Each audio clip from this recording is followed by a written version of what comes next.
Retornamos para a nossa última palestra do dia, do Seminário Queer. Gostaria de chamar ao palco para a mediação Vladimir Safatli e Judith Butler.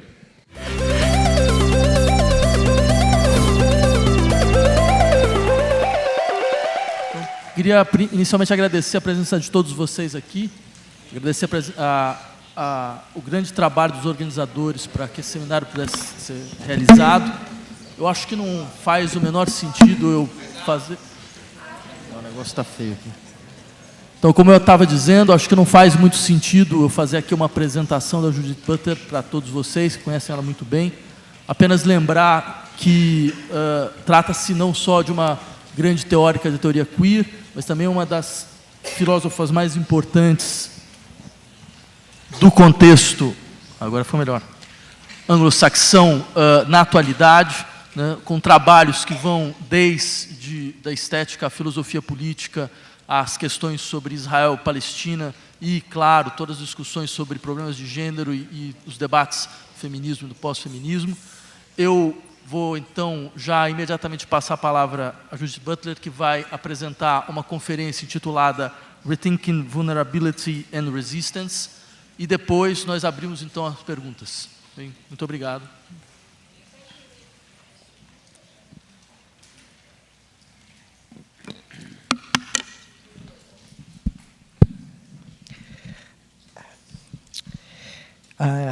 Obrigada, Vladimir.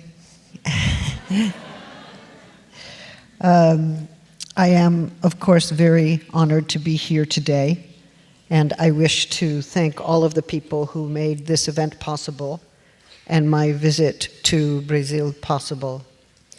I know that some of you worked for a full year to attend to all the details, and I am honored and moved to be here for the first time. Of course, one might ask, why is this the first time? Brazil is on the map of queer theory and radical sexual politics, and we could argue that Brazil has been making and remaking that map for a very long time. Well, I am sorry that I am so late to arrive, but I am here, and most thrilled to be. As you may know, my early work on gender focused on the theory of performativity, and now I am working more closely on the condition of precarity and the kinds of mobilizations against precarity that are taking place across the world as the global economy continues to produce accelerating inequalities, and as we come to see ever more populations effectively designated as dispensable and ungrievable. In Brazil, the collective resistance to this condition has been enormous, and those resistances predate and prefigure the mass demonstrations in Europe. So for me, it is important to be here, not only theoretically, as I try to understand the plural forms that performativity can take in resistance movements, but as the global understanding of queer lives and queer politics continues to be remapped to overcome the colonial dynamics of power, so that the extraordinary mobilizations in Brazil can illuminate the relations between economic destitution, racism, sexuality, gender, and the pleasures and powers of resistance.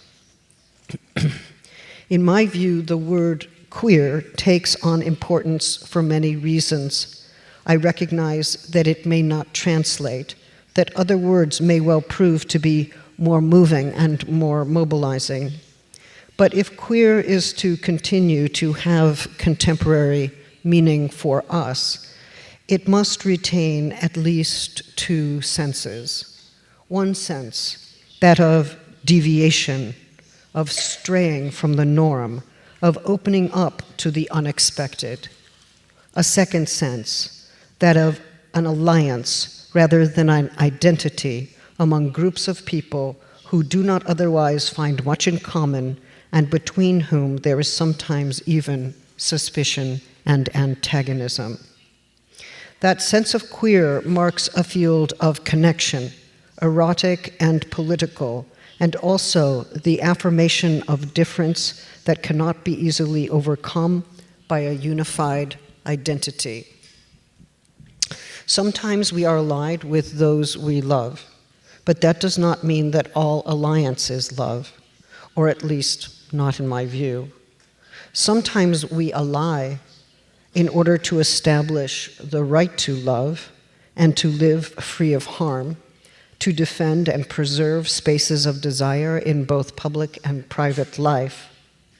But all that takes place with a commitment to living together across differences, sometimes in modes of unchosen proximity, especially when living together, how difficult it may be, however difficult it may be, remains an ethical and political imperative and not an altogether happy affair. So though we may mobilize for the rights of desire and love, for embodied freedom and against violence, that does not mean that we are desiring and loving everyone we stand next to. Alliances are hard. They tend to founder in conflict and fracture. Acting together neither presumes nor produces a collective identity, but rather a set of enabling and dynamic relations that include support, dispute, breakage, and solidarity. We surely know that those who gather on the street or in public domains where police are present are always at risk of detention and arrest, but also forcibly handling, even death. It is surely important for those of us who live in the United States to understand that even as we oppose the police killing of Black people on the street and organize under the rubric of Black Lives Matter, in Brazil, you have been living with the fact that 1,000 or more people every year are killed by police, and less than 1% of those killings are prosecuted. Police do not prosecute, no matter what crimes the police commit. And the killings that are undertaken every year by drug cartels, how many of those are prosecuted? This leads us to ask not only in whose interests the law exists, but whether laws have lost binding power. Or perhaps the question is different. Whose actions are regarded as crimes before the law, and whose actions are regarded as either legally justified coercion or acts of violence that the law, which includes its police power, chooses not to see? I think this regime of police violence and complicity is something that has to be understood outside of Brazil, and that it gives us a way not only to form networks of global solidarity to protest such violence, but also to see how racism works in allowing certain populations to be freely killed and others to be fiercely protected. Of course, we know that this happens time and again in the favelas, but perhaps also we need to see how this particular regime of legal violence affects the lives of transgender and queer people, but also women, all of whom are disproportionately vulnerable to violent death. The Avante Brazil Institute reported that 40,000 women were murdered in this country of 200 million people between 2001 and 2010 alone, and that in 2010 a femicide was committed every other hour. I know that important legal changes have recently happened, including the new law enhancing punishments for those who commit femicide or feminicidio, if we follow Berenice Bento. I understand as well from the important work of Berenice Bento that Brazil leads the world in the number of assassinations of trans people, 486 reported between 2008 and 13, and 121 reported in 2013 alone. We can produce more numbers. We should produce more numbers. They are important. But let us remember that numbers are always framed and presented. They can be dismissed or discounted, and they cannot by themselves produce an analysis. The typologies we use matter in how we count, as underscored by the important work of Rita Laura Segato.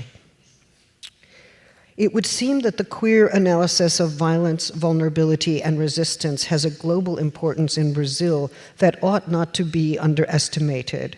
For at work here is not only a form of sexual and gender terrorization that has the violence and complicity of the police at its center, but also a long history of racism, the ongoing reverberations of slavery in everyday life, and the designation of certain populations as dispensable and ungrievable, as available to be murdered with impunity.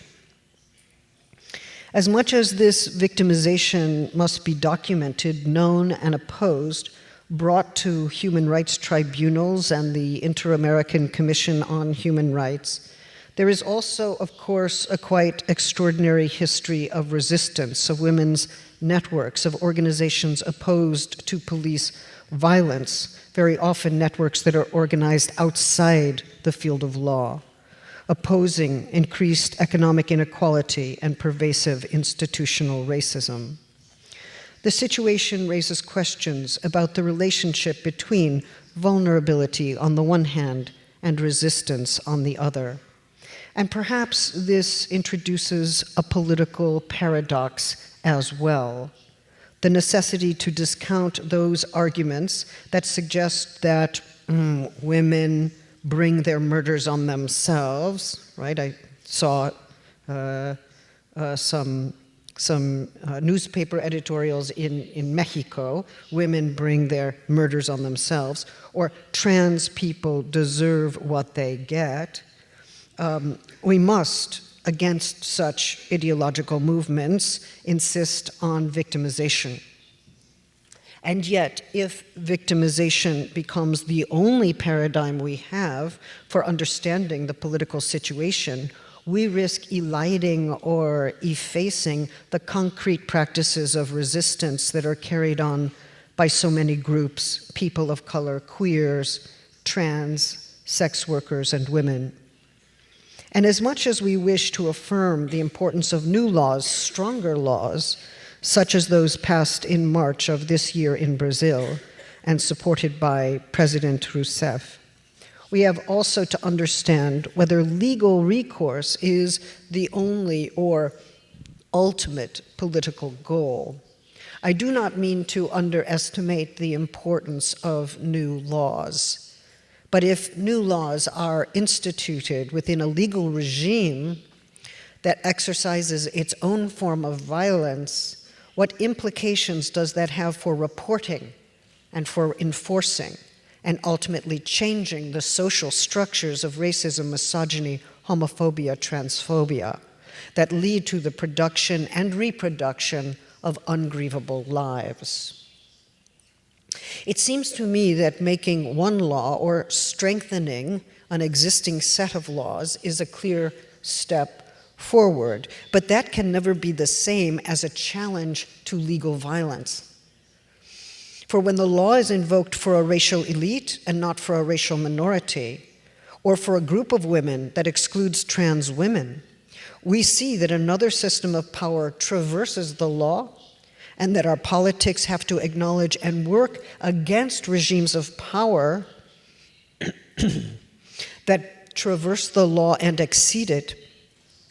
So power, of course, is not reducible to law, which means that a politics has to be greater than a project of legal reform.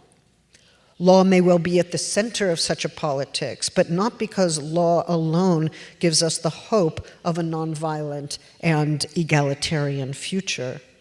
Rather, we have to develop and sustain forms of criticizing the violent powers of the law, not only police violence and police murder, which goes unprosecuted, but legal complicity with murder, evident in the refusal to arrest and the refusal to prosecute, which establishes the law as a safe haven for those who murder. One can have a law that opposes femicide or feminicidio, but will that protect transgendered people who suffer violence? And will it be applied differentially according to racial privilege? Are some of my friends from outside coming in? No, they're staying outside? Okay. Well, maybe they would learn something if they want to come. Yeah.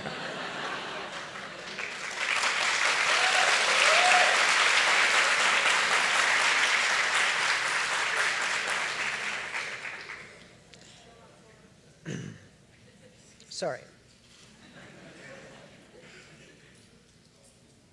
It is always possible to have a law, to have it on the books, to advertise it in the media, but still not to enforce it.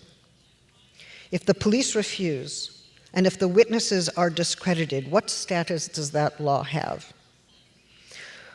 Walter Benjamin argued in his critique of violence that the police not only enforce the law, but they also make the law. Since at the moment when the police decide to invoke the law, they have reinvigorated its operation.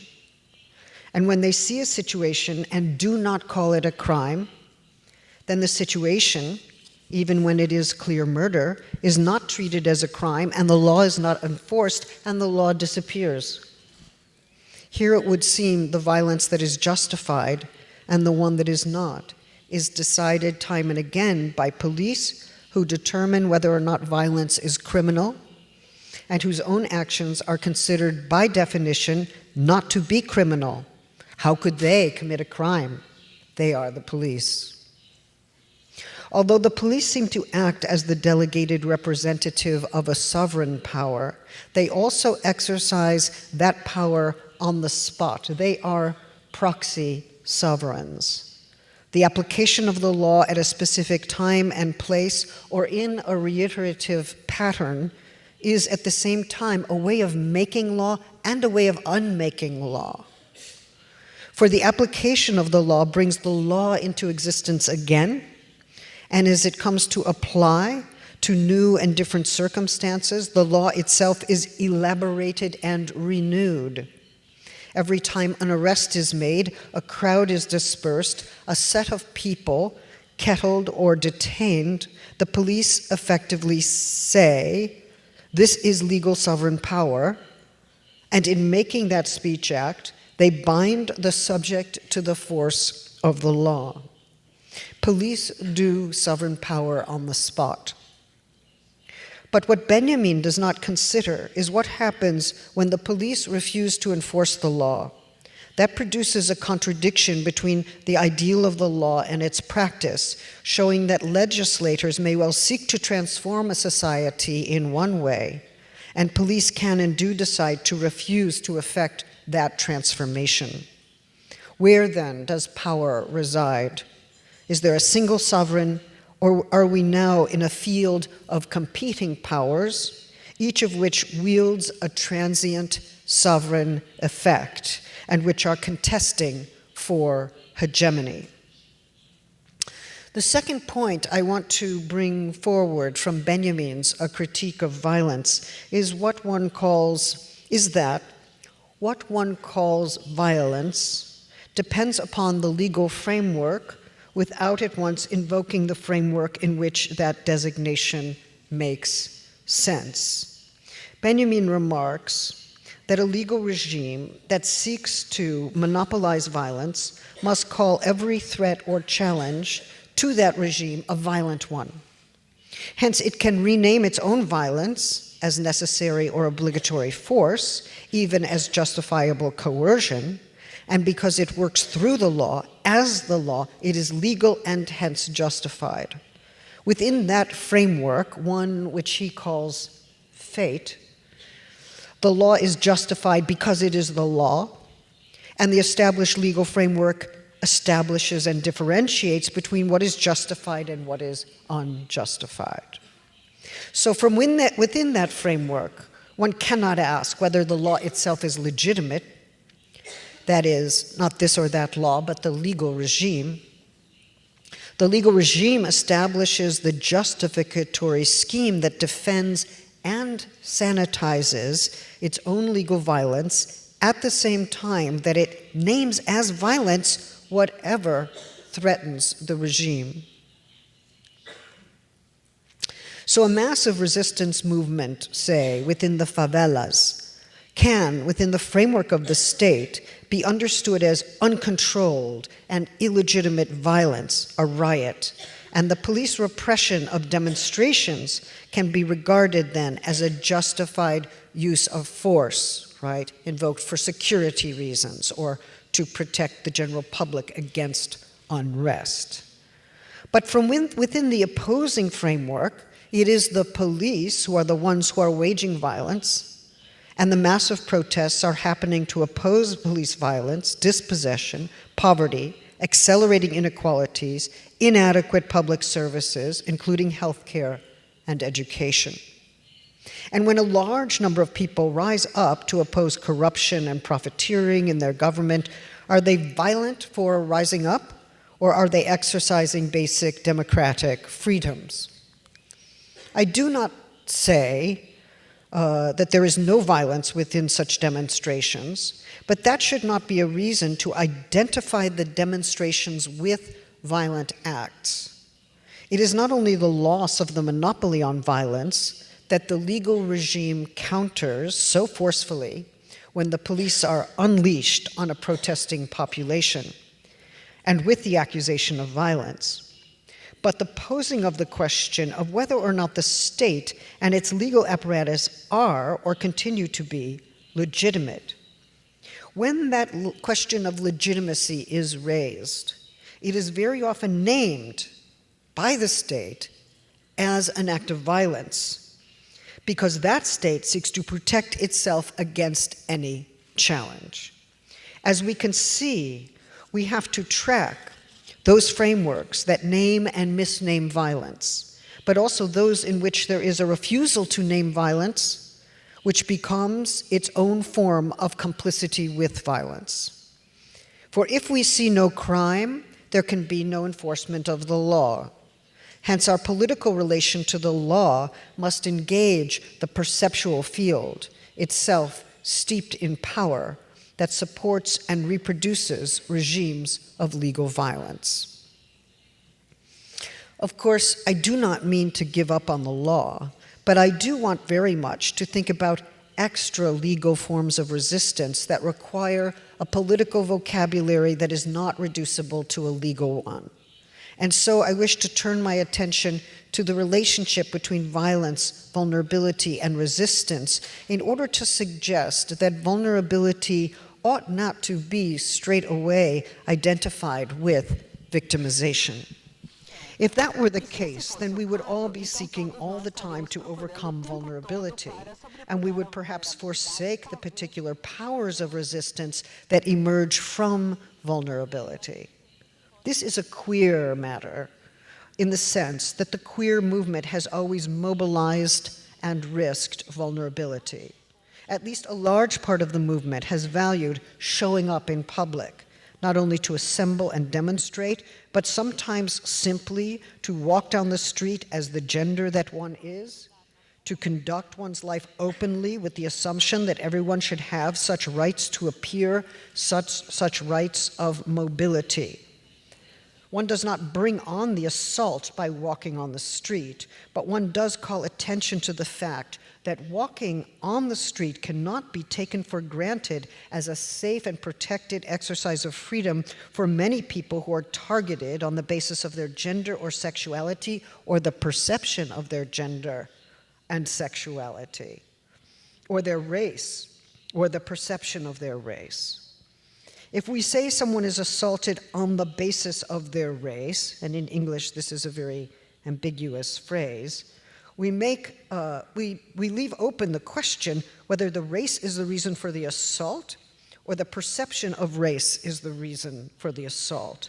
Race, after all, is an attribution, even if it is an institutionalized attribution. It has a history, one that can be called racialization, It is negotiated differently depending on time and place. So it is important that we try to avoid formulations that suggest that it's someone's race understood as a static marker, which is the cause of the violence done against that person. It is racism, which attributes race and that inflicts that violence. Of course, there are many reasons to be skeptical of vulnerability. No one wants to identify as vulnerable all the time. You know, I'm not leading a movement, oh, I'm vulnerable, we're all vulnerable, vulnerability is the future. You know, I'm not doing this, okay? Some fear that even talking about vulnerability leads to an embrace of victimization, which in turn leads to a demand for paternalistic protection. I want to suggest, as many others have before me, that vulnerability might be more importantly bound up with practices of resistance than with calls for paternalistic protection.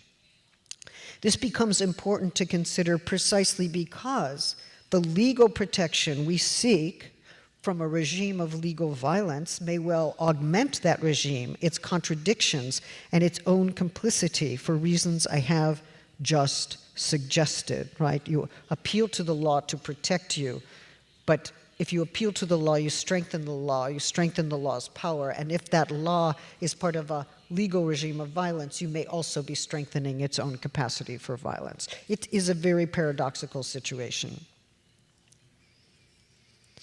Brazil has so many examples of resistance movements that might be called extra-juridical, including the Black rebel movements, the quilombolas that lasted for at least 4 centuries opposing slavery. But even now, the feminist networks opposing battery and femicide, the trans solidarity groups, the indigenous movements, the ecological movements to save the rainforests, the impressive student movements that claimed world attention in 2013.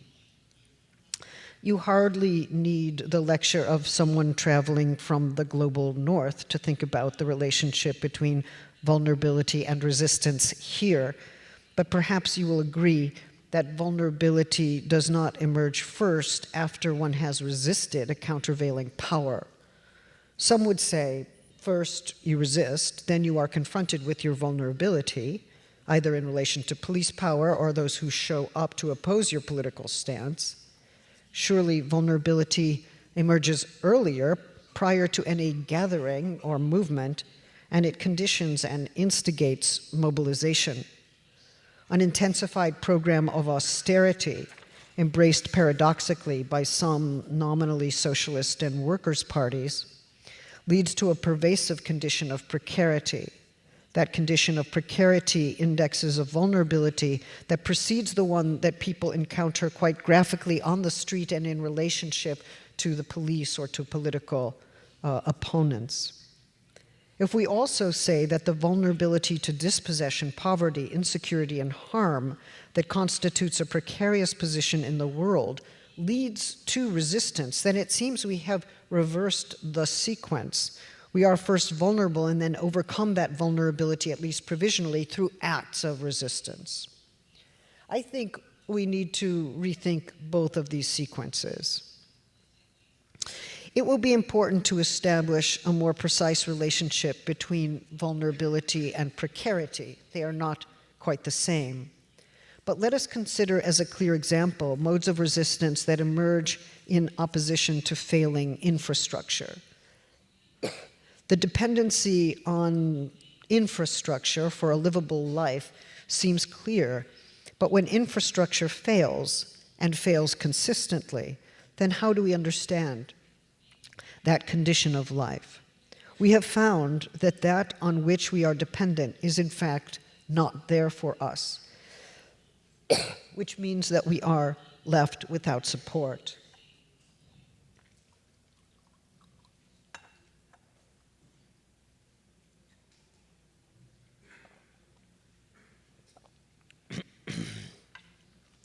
Without shelter, we are vulnerable to weather, to cold, heat, disease, perhaps also to assault, hunger, and violence.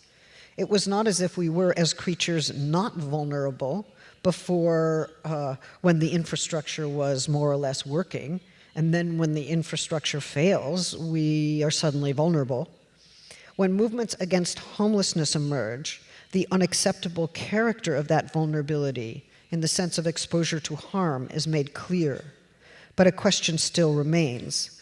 Does vulnerability still remain an important part of that mode of resistance? Does resistance require overcoming vulnerability?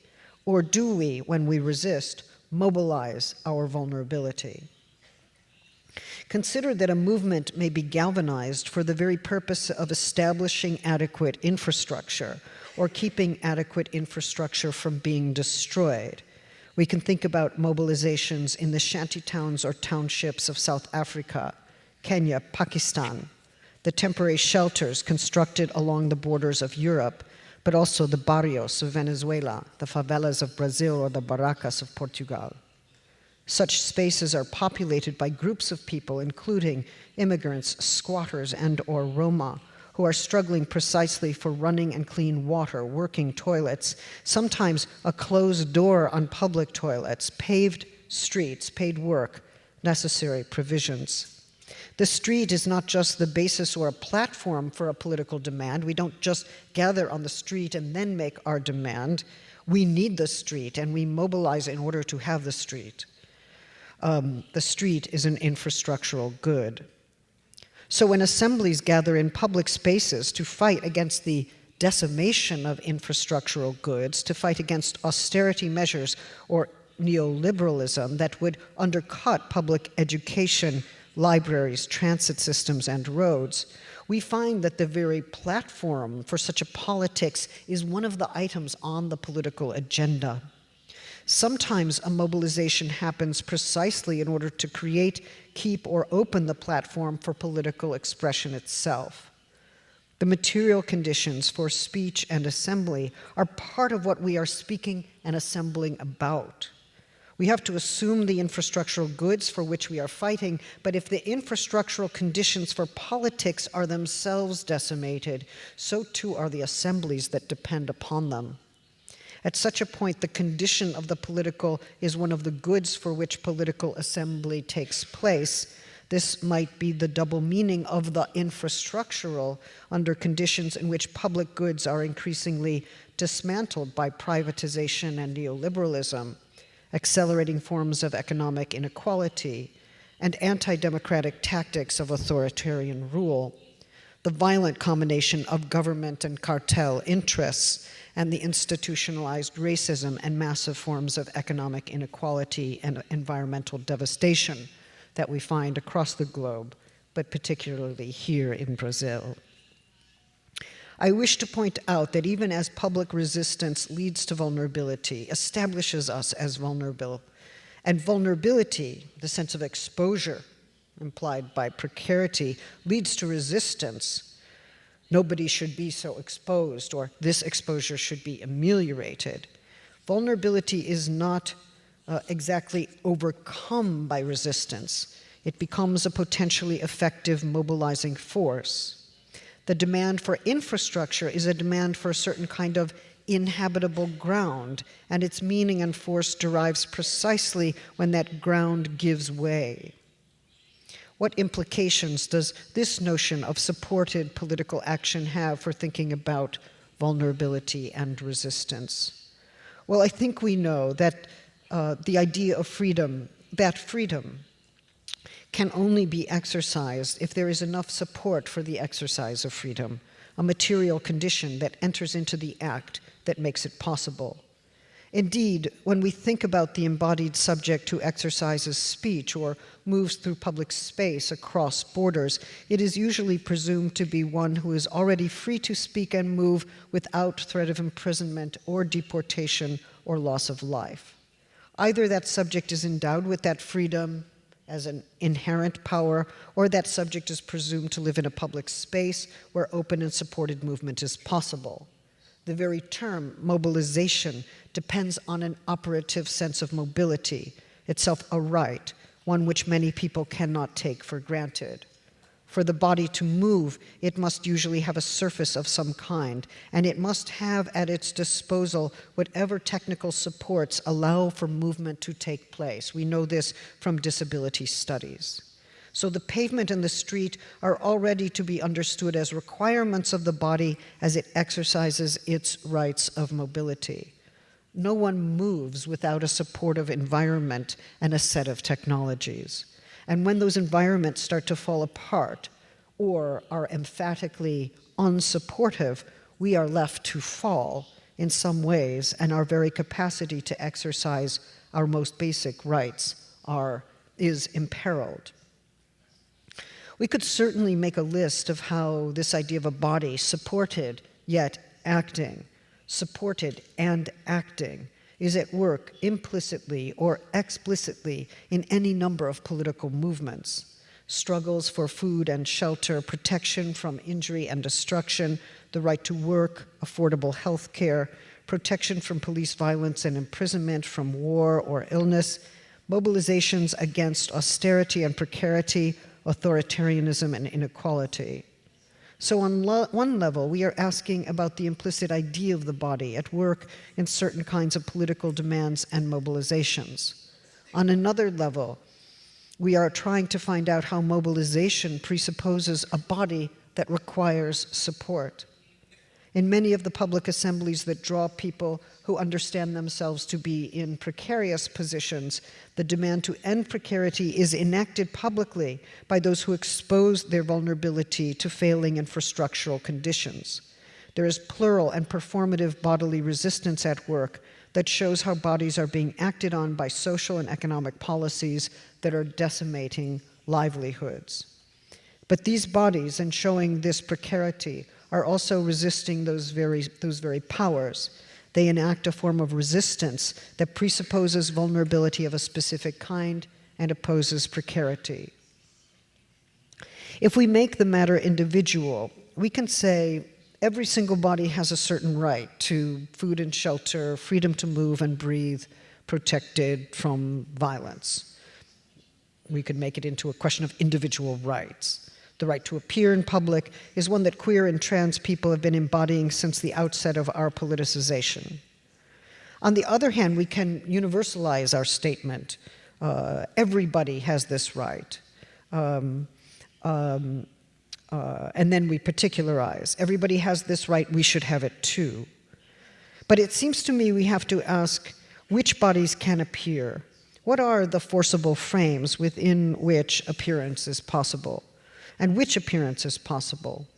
Can we, on the one hand, be spectacles, enjoy hypervisibility, at the same time that we lack basic rights to be protected from violence? That's one question that the trans community has clearly posed. We may want that concept of right that individualizes, that establishes this concrete and discrete body as a body that deserves rights. But consider that this idea of the individual bodily subject of rights might fail to capture something important about that body, its sense of vulnerability, its exposure, its dependency, not just on infrastructure, but on other individuals as well. Perhaps we need to continue to hold to an alternative view of the body.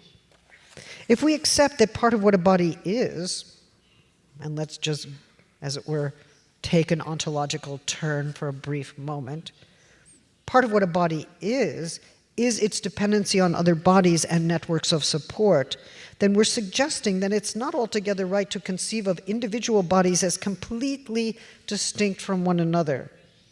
Of course, they're neither blended into some amorphous social body, but if we cannot readily conceptualize the political meaning of the human body without understanding those relations, the relations in which it lives and thrives, we fail to make the best possible case for the various political ends we seek to achieve.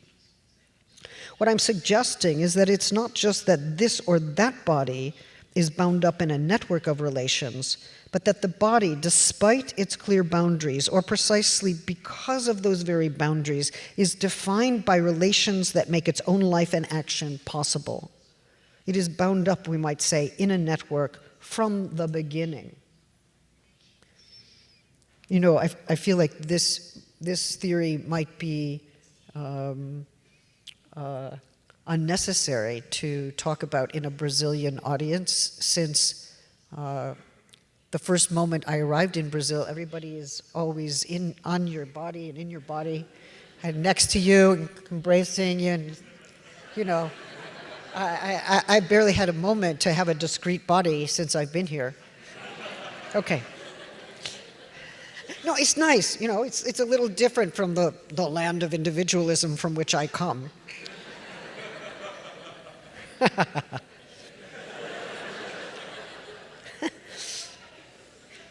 Anyway, you know all this.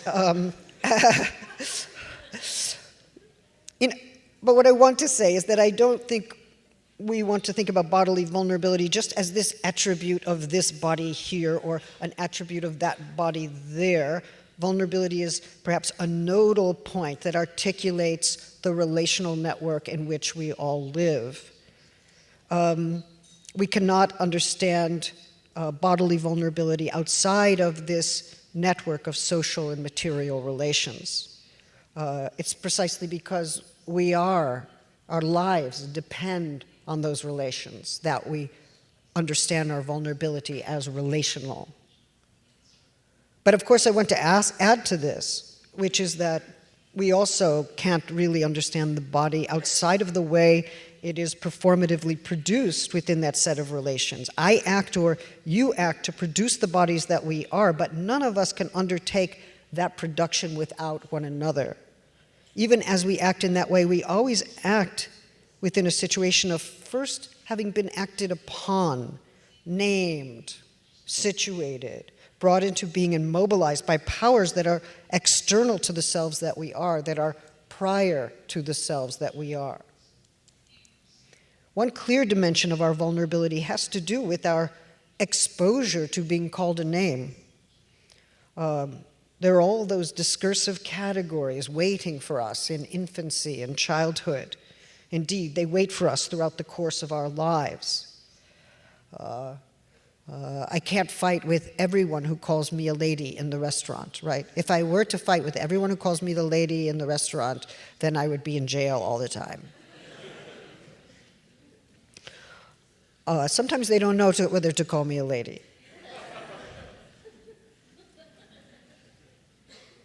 Once I had a guy, he couldn't take my order because he didn't know whether he should call me sir or madam. Right? So he said, sir, madam, sir, madam, sir, madam. And I know it was a little cruel, but I just waited. I didn't help him, and he just kept going, sir, madam, sir, madam, sir, madam, sir. You know, I thought, how long is this going to last? And I finally said, is it necessary to determine my gender before taking my order? Okay, but you know, it's a bad example because there's a class difference in there, right? I'm ordering, he's taking my order, so it's not as funny as it should be. Okay. All right, here we go.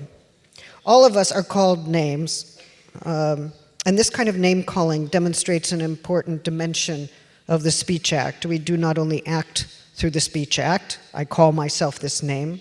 Please call me this name. Speech acts also act upon us. There's a distinct performative effect of having been named as this gender or another gender, as part of one nationality or as a minority, or to find out that how you are regarded in any of these respects is summed up by a name that you yourself did not know and never chose. We can and do ask with the great 19th century black feminist Sojourner Truth, am I that name?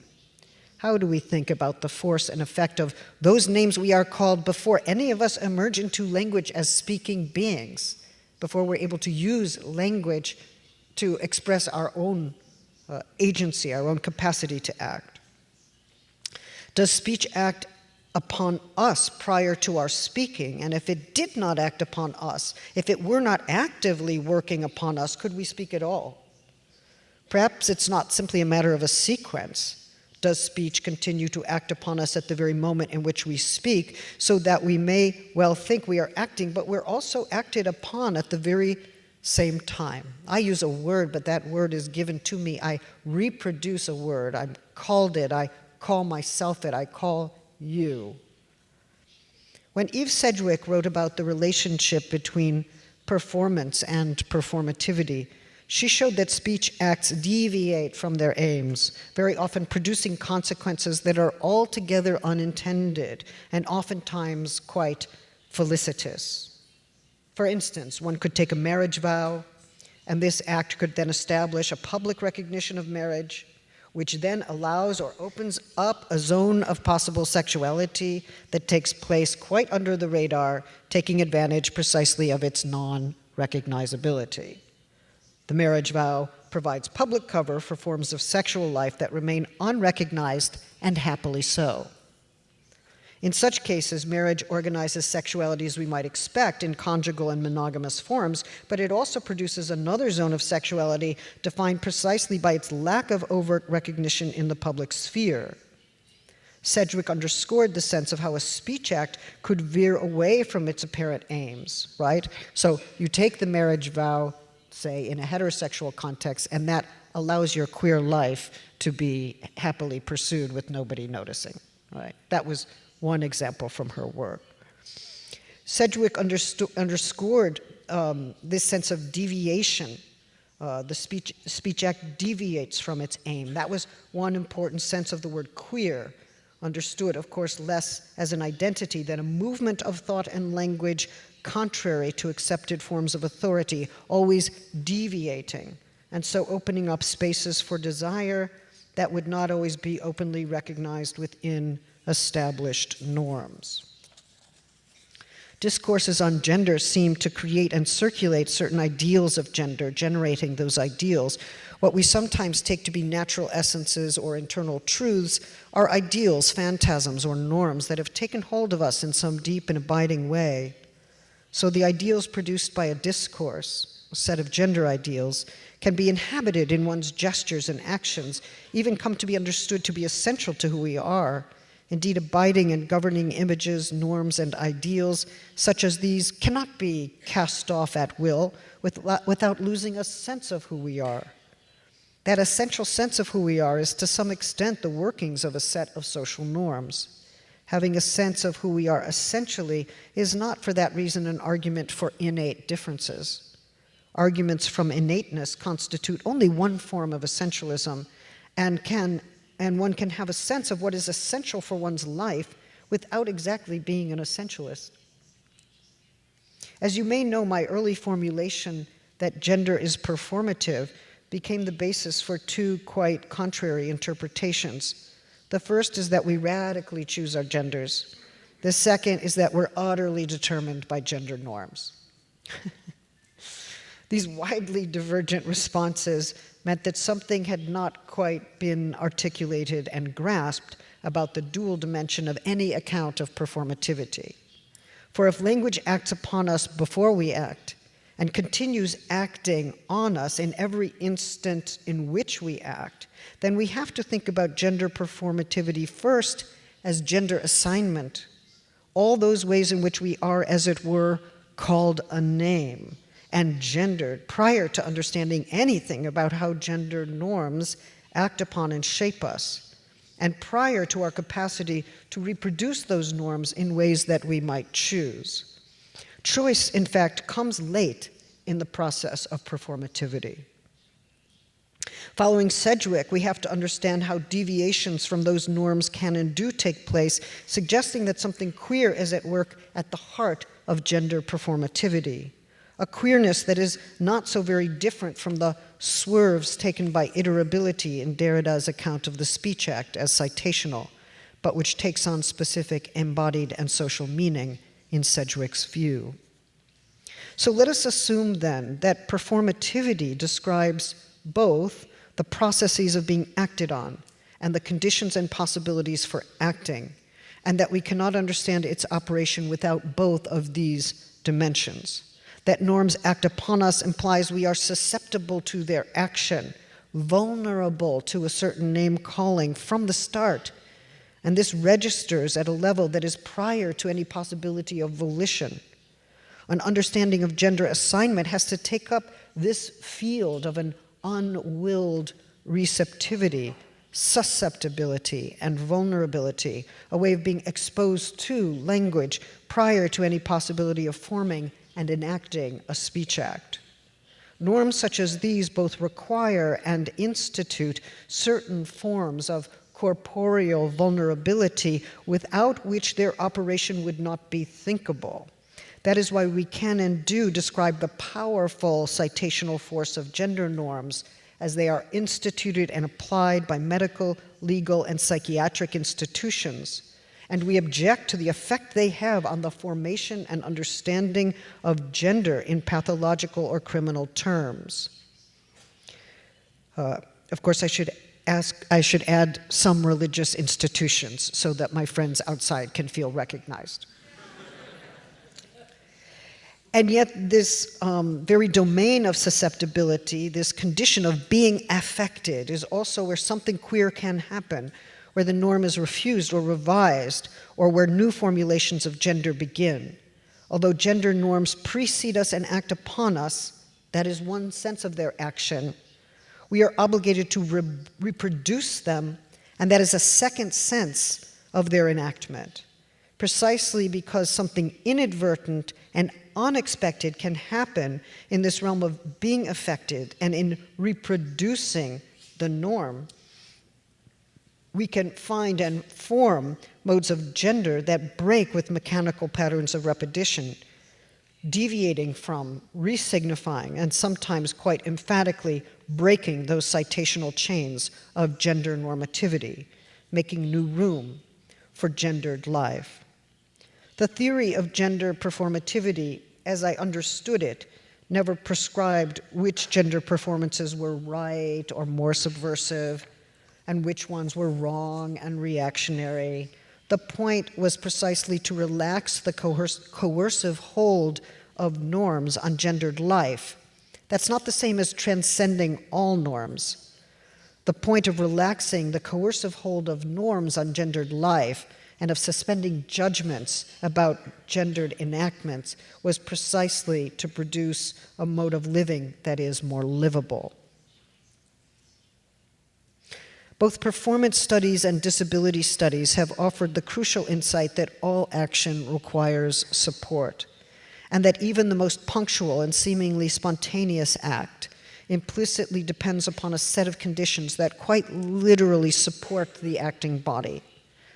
This idea of support is quite important not only for the re-theorization of the acting body, but for the broader politics of mobility. What architectural supports have to be in place for each of us to exercise a certain freedom of movement, one that is necessary to exercise the right of public assembly. In the same way that we claim that the Speech Act depends upon its social conditions and conventions, we can also say that the performance of gender more generally depends upon its infrastructural and social conditions of support. This bears implications for a general account of embodied and social action, but also for understanding the bodily risks that women take walking on certain streets at night, assembling in public squares. Sexual assault is a clear example, and that trans people risk in walking on the street or gathering in public assemblies. I've suggested that we rethink the relationship between the human body and infrastructure so that we might call into question the body as discrete, singular, and self-sufficient. And I've proposed instead to understand embodiment as both performative and relational. Relationality includes dependency on infrastructural conditions and legacies of discursive and institutional power that precede and condition our existence. I'm also suggesting that certain ideals of independence are masculinist, and that a feminist account exposes the disavowed dependency at the heart of the masculinist idea of the body. This is different from saying what women's bodies are or what men's bodies are. I don't know. I'm not making those claims. I'm only showing what I take to be a masculinist conception of bodily action that should be actively criticized. My reference to dependency may well include dependency on the mother or the primary caretaker, but it's not that form of primary dependency that concerns me here. I'm interested in theorizing the human body as a certain kind of dependency on infrastructure, understood complexly as environment, social relations, and networks of support and sustenance by which the human proves not to be divided from the animal or from the technical world. In this way, we foreground the ways in which we are vulnerable to decimated or disappearing infrastructures, economic supports, and predictable and well-compensated labor. We're not only vulnerable to one another, an invariable feature of social relations and sexual relations, but this very vulnerability indicates a broader condition of dependency and interdependency, which challenges the dominant ontological understanding of the embodied subject. So I'm almost done here. I have to maybe move toward my end. Okay, I'm not going to tell you stories about California. No, it's just, there are political abuses of the term vulnerability. So when some members of the white population in California were worried that people of color were becoming the majority of the population, they went to the press and they went to the state assembly and they said, white people are vulnerable. So you can see sometimes, hegemonic forms of power can claim that they're vulnerable. It's like, oh, you're afraid you will be dismantled in the service of equality. Sorry, we're not listening to you. We're not listening to you. Okay.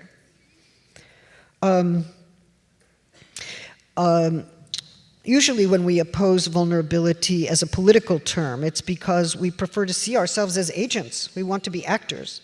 We think better political consequences will follow if we see ourselves always in the process of acting. If we oppose vulnerability in the name of agency, does that imply that we prefer to see ourselves as only acting but never acted upon? How might we then describe those regions of aesthetics and ethics that presume that our receptivity is bound up with our responsiveness? How would we describe sexuality? A zone in which we're acted upon by the world, by what is said and shown, by what we hear, by what touches us. If we take this domain of impressionability or receptivity as primary, then we can ask what aspects of the world impress upon us at the very moment we form an impression of that world. What we find is that at the same time that we act upon the world, we are acted upon. So I think we cannot do away with vulnerability because we would then be doing away with responsiveness, impressionability, susceptibility, injurability, openness, indignation, outrage, desire, resistance. If nothing acts on me against my will or without my advanced knowledge, then who am I? I am a sovereign. I have a posture of pure control over the property that I have and the property that I am. I'm a sturdy and self-centered form of the thinking I that seeks to cloak those fault lines in the self that cannot be overcome. What form of politics is supported by this adamant sense of disavowal? Is this not a masculinist account of sovereignty that as feminists or as queer or trans activists we are called upon to dismantle? So I think you can see that I want to contest the idea that performativity can be reduced to the idea of a free individual performance. We are called names. We find ourselves living in a world of categories and descriptions way before we start to sort them out critically and endeavor to change or make them on our own. In this way, we are, quite in spite of ourselves, vulnerable to and affected by discourses that we never chose. In a parallel way, I want to suggest that there is a dual relationship to resistance that helps us understand what we mean by vulnerability. There's a resistance to vulnerability that takes both psychic and political dimensions. The psychic resistance to vulnerability wishes that it were never the case that discourse and power were imposed upon us in ways that we never chose, and seeks to shore up a notion of individual sovereignty or mastery against the shaping forces of history on our embodied lives. On the other hand, the very meaning of vulnerability changes when it becomes understood as part of the very practice of political resistance. One of the important features of extra-legal mobilizations, demonstrations, and assemblies that we recently have seen confirms that political resistance relies fundamentally on the mobilization of vulnerability. Vulnerability can be a way of being exposed and agentic at the same time. A collective exposes its own vulnerability as part of a political statement. In arriving in public, a collective is exposed to potential injury from the police, from those against whom the police provide no protection. These are political subjects who establish their agency not by vanquishing their vulnerability. A most important criticism emerges from those who argue that vulnerability cannot be the basis for group identification without strengthening paternalistic powers. I understand that critique, but I think that we have to keep in mind that paternalistic protection is not the only political aim, and that we need to set that aside in favor of forms of political agency and resistance that are undertaken by so-called vulnerable populations. To summarize then, vulnerability is not a subjective disposition. It characterizes a relation to a field of objects, forces, and passions that impinge upon or affect us in some way. As a way of being related to what is not me and not fully masterable, vulnerability is a kind of relationship that belongs to that ambiguous region in which receptivity and responsiveness are not clearly separable from one another, and not distinguished as separate moments in a sequence, where receptivity and responsiveness become the basis for mobilizing vulnerability rather than engaging in its destructive denial. Of course, I'm aware that I've used resistance in at least two ways. There's a resistance to vulnerability that characterizes forms of mastery. There's a social and political form of resistance that is informed by vulnerability and so not its opposite. I want to suggest vulnerability is neither fully passive nor fully active, but operates in a middle region, a constituent feature of a human animal, both affected and acting. I'm thus led to think about those practices of deliberate exposure to police or military violence in which bodies put on the line either receive blows or seek to stop violence as living blockades or barricades. In such practices of nonviolent resistance, like those we saw in Gezi Park, we can come to understand bodily vulnerability as something that is actually marshaled or mobilized for the purposes of resistance. Such a claim is controversial, I understand. It may look as if those people are engaged in self-destruction, but in fact, I think that the mobilization of vulnerability can be a way of asserting existence, claiming the right to public space, equality, mobility, opposing violent police security and military actions. Sometimes, under certain conditions, continuing to exist, to move, to breathe, are forms of resistance, which is why we sometimes see placards in Palestine with the slogan, "We still exist." In political life, it surely seems that first some injustice happens and then there's a response. But it may be that the response is happening as the injustice occurs, and this gives us another way to think about historical events, action, passion, vulnerability, and forms of resistance. Without being able to think about vulnerability, we cannot think about resistance. And by thinking about resistance, we are already underway, dismantling the resistance to vulnerability in order precisely to resist. Thank you very much.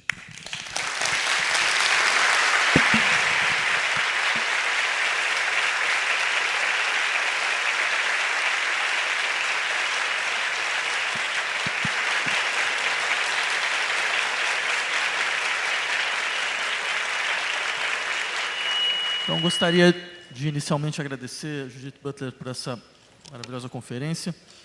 Nós temos aqui algumas perguntas, mas eu queria inicialmente fazer uma pergunta, até para dar tempo para outras perguntas chegarem. A minha pergunta, na verdade, seria a seguinte. Eu queria entender um pouco melhor como você compreende um certo paradoxo em transformar a vulnerabilidade em dispositivo político central. Porque às vezes dá a impressão que nos seus trabalhos a gente encontra duas figuras da vulnerabilidade, e elas são quase contraditórias. Uma é a vulnerabilidade como condição para o desejo, ou seja, só é possível desejar aceitando uma certa vulnerabilidade, já que o outro não é só aquele que me confirma numa relação de reconhecimento, mas ele também é aquele que me despossui em toda e qualquer relação. Só que há também essa ideia da vulnerabilidade como uma condição social de precariedade, contra a qual nós devemos combater. Então, quando você falou a respeito do corpo individual como uma instância política, mas, antes de mais nada, não um corpo simplesmente individual, mas também um corpo que se abre para uma espécie de constituição de um corpo social, e quando você falou na sua conferência que a vulnerabilidade ela poderia permitir a constituição de uma espécie de rede social de relações que constitui um corpo político, eu me pergunto como a vulnerabilidade poderia ser um afeto que não se transformaria no campo político simplesmente em medo, né? Ou mesmo em um desejo de mastery, de dominação, de uma certa forma, para evitar a vulnerabilidade. Você levantou em vários momentos esse risco de que a vulnerabilidade se transforme em uma demanda por amparo, né? Como se ela fosse uma espécie de Hilflosigkeit, um desamparo pedindo uma figura de proteção paterna.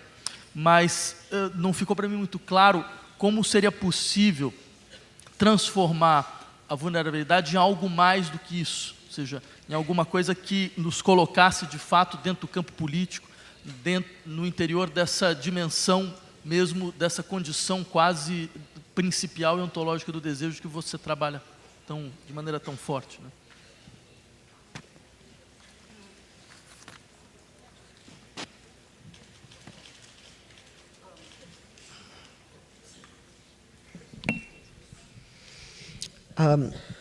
Well, thank you very much, Vladimir, for your question.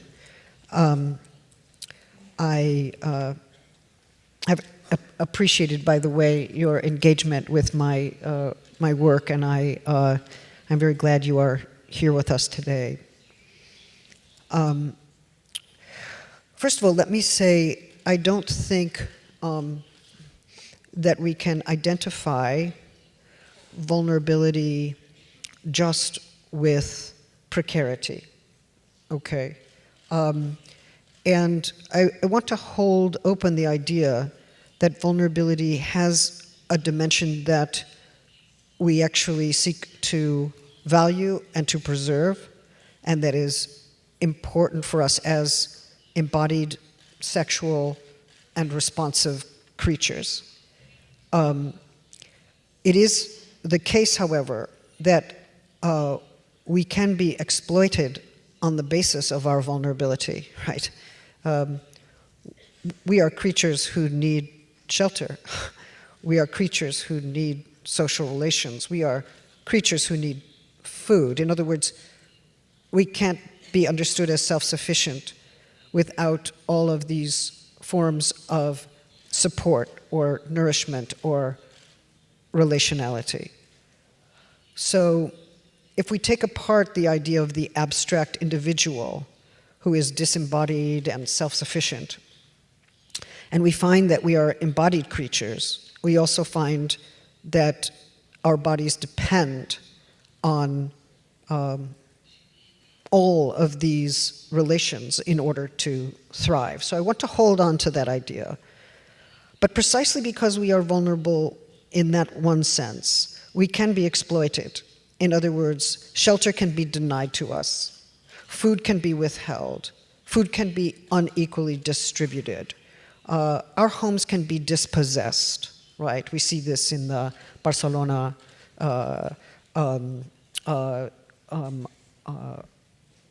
movements that have been objecting to the dispossession of people from their homes.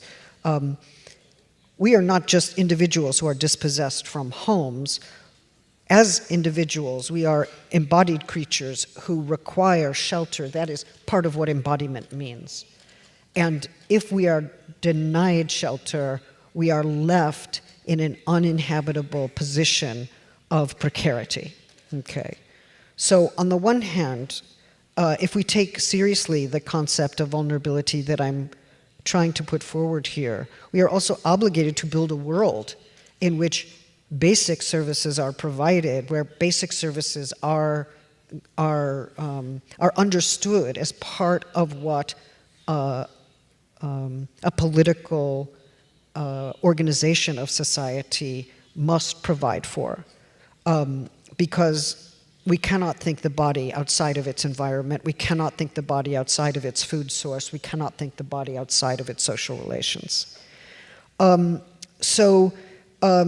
But precarity is the condition of being exploited precisely at the level of basic vulnerabilities such as these, right?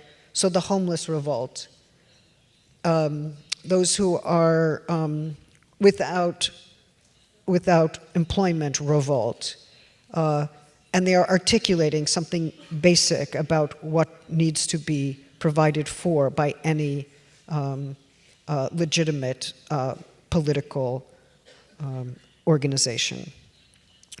Now, of course, vulnerability can lead us to fear. Vulnerability can lead us for the desire for mastery. Vulnerability can lead us to cry out for paternal protection, of course. Of course.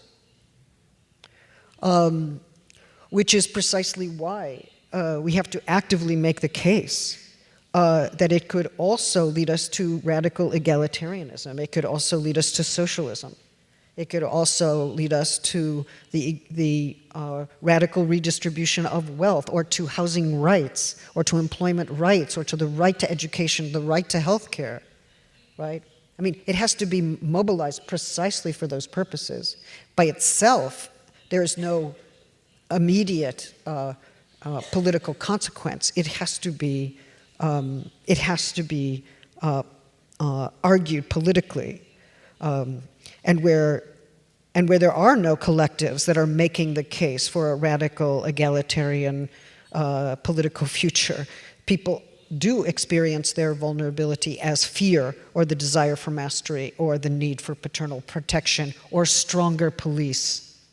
Right? I'm vulnerable, I want stronger police. Muito obrigado. Vou então passar algumas questões que foram feitas pela plateia. Primeira da... It's okay. I follow. Okay, well, I will do the questions made by the public. Primeira da Marina Ganzaroli.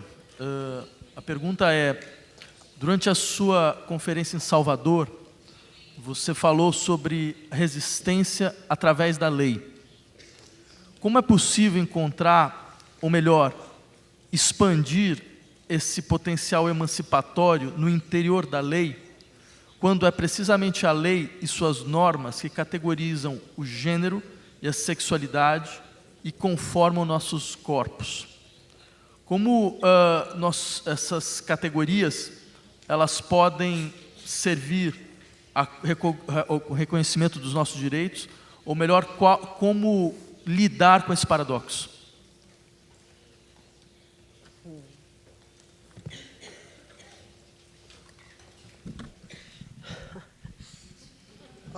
It's a very large and important question. Look, I think on the one hand, it is important to have laws that recognize and oppose violence against women and trans people, for instance. It is important to have those laws. On the other hand, we would be very, very foolish if we thought that the political opposition to violence against women and violence against trans people could be solved through a law. That will not solve the problem.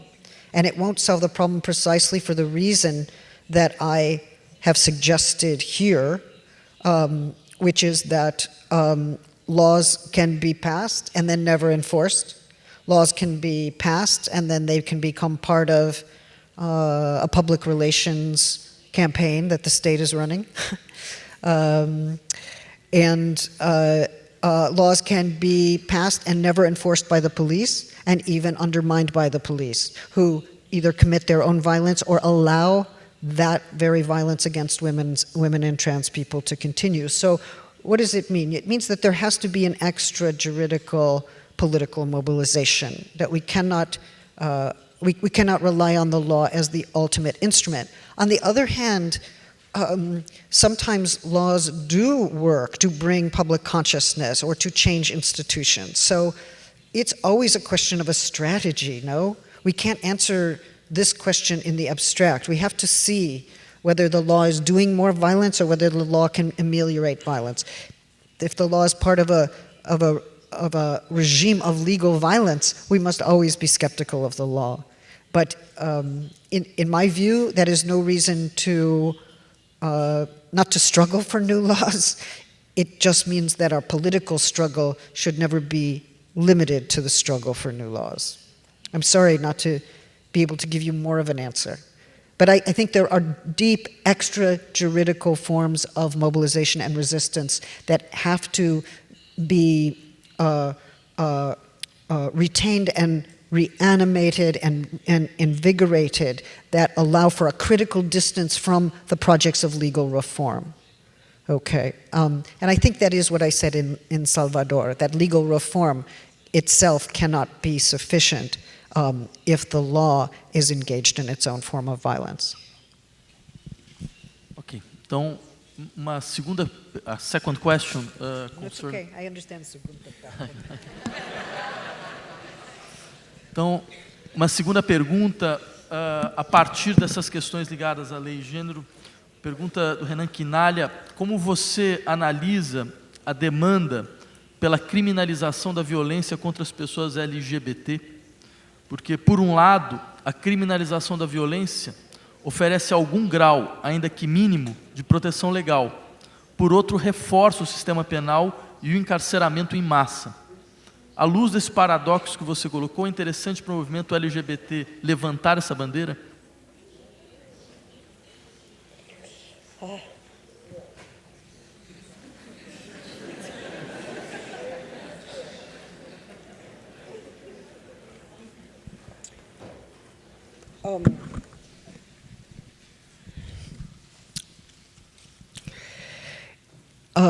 Again, a very important question. It's very difficult to be in favor of increasing the population in prisons. I don't think incarceration is the answer to violence against LGBTQ people. I think that this is another reason why we need to have a more complex analysis of legal violence. The prison is, as we know, along with the police, one of the major instruments of legal violence that many of us in many countries live with. Criminalization also usually requires either the pathologization of the person who commits the crime or some new set of typological categories that make that individual into a kind of aberrant character, right? This is an aberrant personality. Well, the truth is that violence against trans and against women, against LGBTQ people, against racial minorities, against sex workers. Let us remember violence against sex workers here. New migrants. That violence is an expression of a larger form of institutional violence. It's an expression of larger forms of racism, of sexism, of homophobia. Those kinds of hatreds and those kinds of institutionalized forms of oppression have to be countered at every level. We cannot depend upon the prisons to do that work. The prisons will not, and the courts will not recognize, for instance, violence against women and trans people as endemic to the society, as working throughout the society. They will make individual criminals and say, oh, it's just that person, it's just that person, it's just that person, right? So they get to exonerate themselves by criminalizing the individuals and putting them away. Indeed, all those crimes implicate the society at large, which means there must be a much more massive institutional critique of that kind of violence. It's true, I don't believe that incarceration is the answer, but I think that we also have to look at the way in which police, by not arresting or not prosecuting, also make themselves complicit with the violence. So we are in a paradox. Maybe we could ask, okay, once arrested, what then? You know, Angela Davis has an idea of restorative justice that could happen outside of the prison system. There are different ways of thinking about how to handle those situations that are not necessarily that of incarceration. These are much larger questions, and I appreciate the difficulty and the intractability of the paradox that you name. Ok.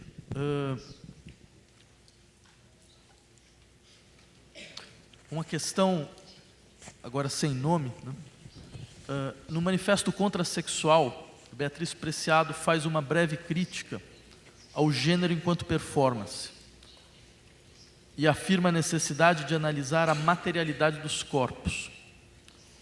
Considerando esse debate, não seria possível afirmar que uma análise centrada na materialidade abriria margens para questionamentos aos discursos genitalizantes, da genitalização dos gêneros?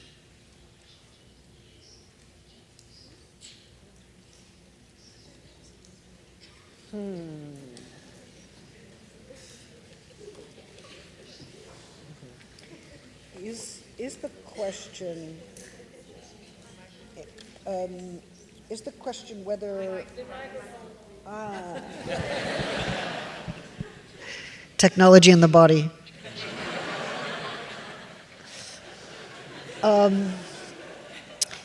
Is the question whether it would be better to start with the material reality of bodies rather than performativity? Can the person answer? The person without name. Oh, can the person without name answer? Oh, no, okay. Okay. Oh, okay, I can try to make sense of the question, I'm sorry.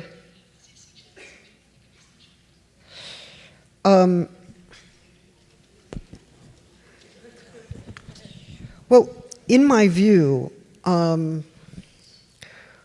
performativity is materialized. Materialization of the body. But what do we mean when we talk about the body acquiring its material reality? What I mean is that the very shapes we take and whatever it is that emerges for us as genital or as sexual, the very ways in which we live and comport our bodies, they take shape over time, and cultural norms and our resistances to those norms and our ways of reworking those norms also take shape in our embodied lives. So when we talk about taking shape, right, the gender takes shape, it takes shape over time. We're talking about a process of materialization. The matter of the body is not some kind of static matter. It's something that gets formed over time. We grow, we age. We may well shift genders, or we may embody gender very differently. When we talk about embodiment, we're talking about an active and temporalized sense of materialization. So I don't think of performativity as linguistic and abstract and denying the body, which is concrete and real. I think the concrete and the real are structured socially, and we live the we live that concrete structuring of the body in our own bodies. We live the materialization of the norm in our own bodies. So for me, these things they move together. I'm not sure that they should be understood completely as oppositional. I hope I addressed the question.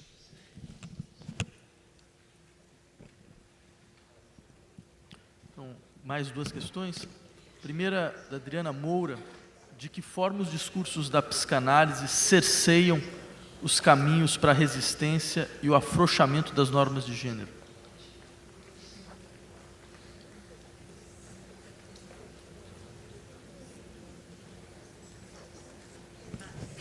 Well, maybe you're reading too much Lacan.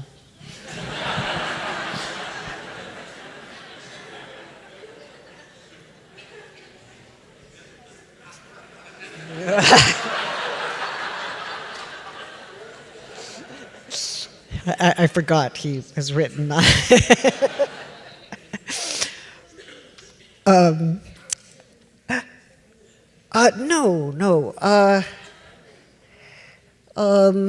Psychoanalysis can be very interesting insofar as it turns out that the identifications we can have are very shifting and mobile. Of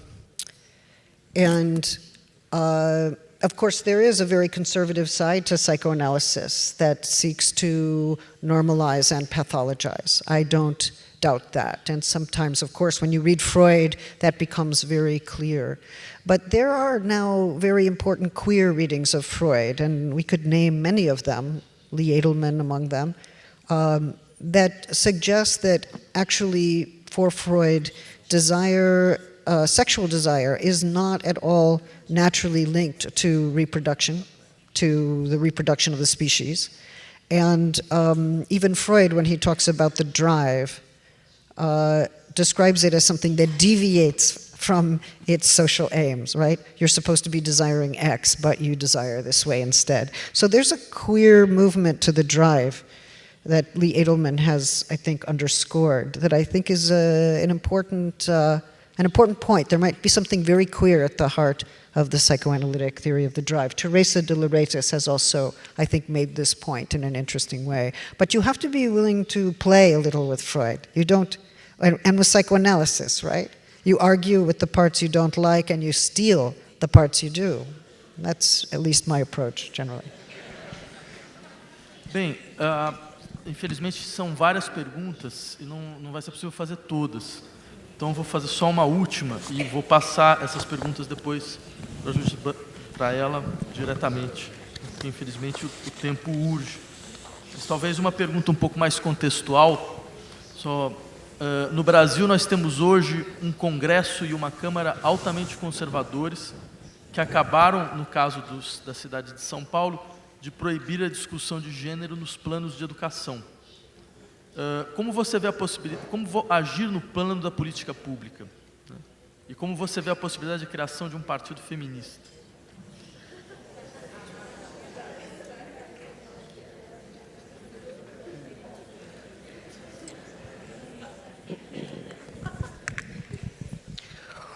Well, I do know that that references to gender and sexual diversity have been excluded from the educational policy in Brazil recently.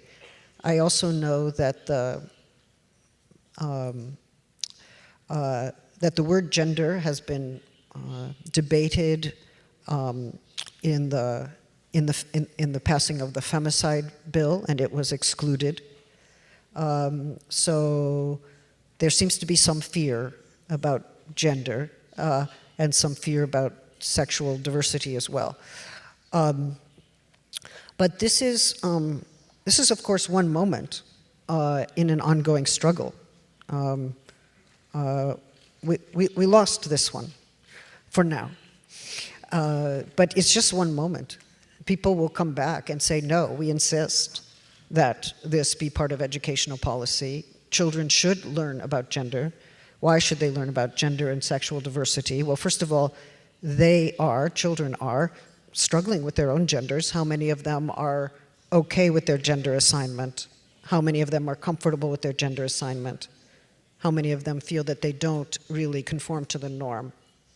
The schools have an option. You teach the norm. This is what it is to be a girl. This is what it is to be a boy. You only have two choices. You actually don't have a choice. There are only two choices. You don't have a choice. Beautiful lesson. So what are we doing? Are we producing an environment in which young people can ask the questions they have and can discuss openly what it means for there to be variation in how you live your gender, or how we think about these norms, why we might not like these norms. Maybe we could debate these norms, right? Education is supposed to be a place where you think about formation, you think about what is necessary in culture, what is not, what can be debated, what can be opened up. So basically the exclusion from the educational policy seems to me to be a form of censorship that seeks to shut down the conversation about how gender is lived, how variously gender is lived, and to act as if whatever your sex is established by the Bible or by some version of science that conforms with the Bible. So there will be people from the scientific community who will reject this. There are feminists, there are all kinds of people. There are educators who think this should be an open discussion who will reject this. So the only question I have is, what is the form that the new mobilization will take that will counter this censorship?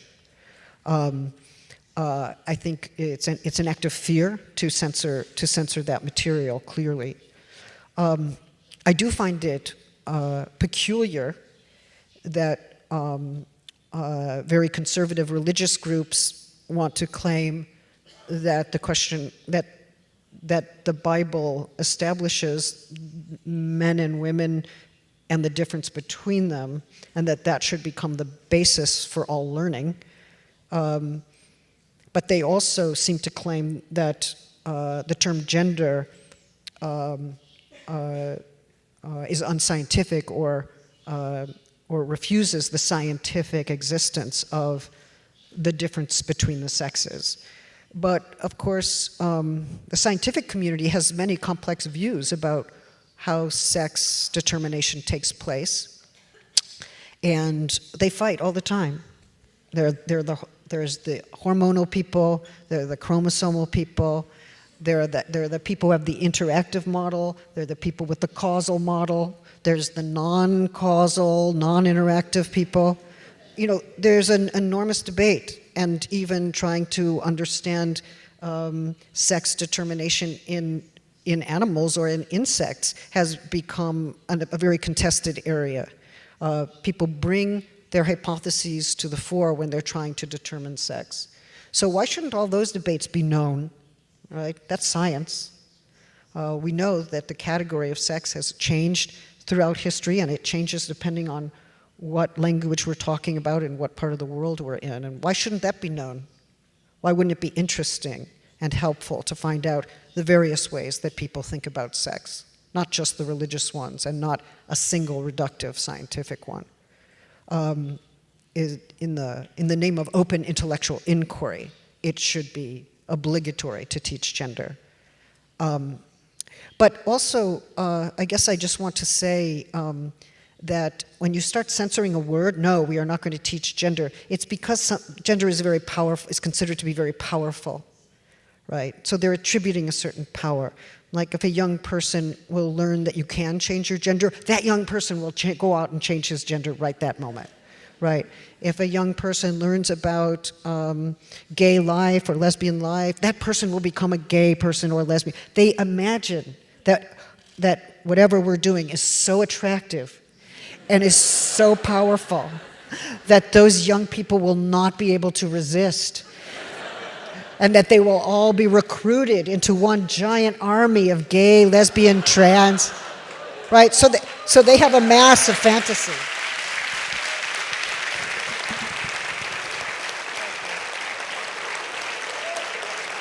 Ok, então, thank you very much for Judith. Muito obrigado, Judith, por sua presença. Muito obrigado pela presença de todos vocês. As outras perguntas vão ser encaminhadas após. E, bem, então é isso. Muito obrigado.